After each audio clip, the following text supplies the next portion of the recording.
Saudara, dikisahkan pada suatu hari di sebuah kota kecil di Jepang, datang seorang ibu berpakaian sangat sederhana ke sebuah toko mewah di kota itu. Ia datang untuk membeli kue manju. Melihat penampilan yang sangat sederhana dari ibu tersebut, spontan para pelayan toko terkejut, sebab toko itu adalah tempat berbelanja orang-orang kaya. Karena itu, seorang pelayan dengan terburu-buru membungkuskan kue yang dipesan ibu itu dengan maksud supaya si ibu bisa segera meninggalkan toko. Tapi sebelum sempat pelayan itu menyerahkan kue tersebut, tiba-tiba sang pemilik toko keluar dari ruangannya dan berkata, "Tunggu, biarkan saya yang menyerahkannya." Pemilik toko itu kemudian menyerahkan bungkusan kue kepada si ibu, dan setelah menerima uang dari pembelinya, pemilik toko membungkuk hormat dan berkata, "Terima kasih atas kunjungan Anda." Setelah sang ibu pergi, pemilik toko itu berbalik dan menemukan para pelayan sedang memandangnya dengan bingung, karena dia memang hampir sudah tidak pernah lagi melayani pelanggan sendiri.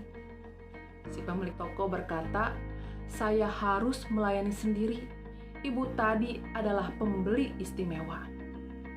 Mendengar hal itu, para pelayan toko tampak masih saling berpandangan dengan bingung, tetapi tidak ada seorang pun yang berani bertanya. Pemilik toko kemudian melanjutkan perkataannya, "Selama ini yang membeli kue di toko kita adalah orang-orang kaya. Mereka bisa membeli beberapa saja dan kapan saja, sekalipun harga kue di toko kita agak mahal. Tapi ibu tadi pasti harus mengorbankan sebagian besar penghasilannya yang tidak seberapa untuk bisa menikmati kue manju dari toko kita. Karena itulah dia harus dilayani dengan hormat." Saudara, dalam kehidupan ini memang seringkali orang terdorong untuk menilai sesamanya dari apa yang dipakai atau apa yang dimilikinya. Jadi, jika ia nampak terlihat kaya, maka biasanya ia diutamakan. Akan tetapi ketika seseorang nampak sederhana dan miskin, bukan hal yang baru jika ia tidak dianggap dan diacuhkan orang. Pola perilaku semacam ini biasa kita temukan di mana saja. Akan tetapi saudara ingat, hal ini mestinya tidak ditemukan di dalam diri orang percaya. Karena kita sebagai gereja tidak boleh memandang dengan cara yang sama dengan yang dilakukan dunia.